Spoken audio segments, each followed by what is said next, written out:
ahead. So, Mr Speaker, I'd like you to please, on behalf of members, have a look at Standing Orders 159, 160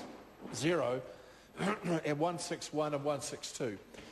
Not to comment on those today, sir, but to consider how 160 through to 162 in their various parts do relate to Part 1A of Appendix B of the requirements under Standing Order 159. Now, what I'm simply saying is that it appears that we're straying into territory that wants to make a distinction between a pecuniary interest in a financial sense, that is the requirement strictly of standing orders, and a pecuniary interest or an interest declaration which is of a non-pecuniary nature.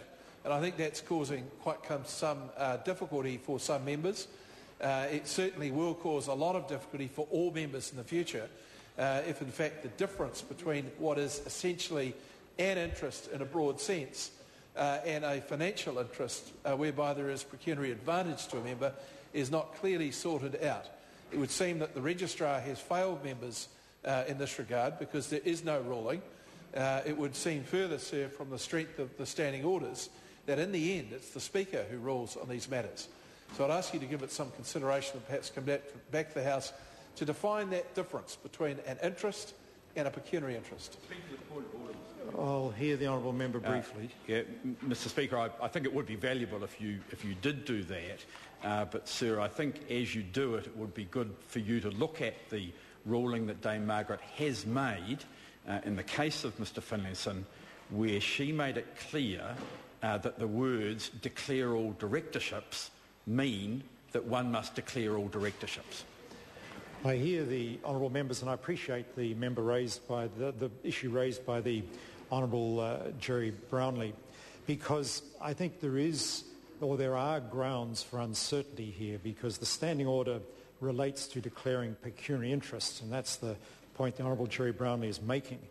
And the problem is really not one of the registrar, it's the way in which Appendix B is constructed.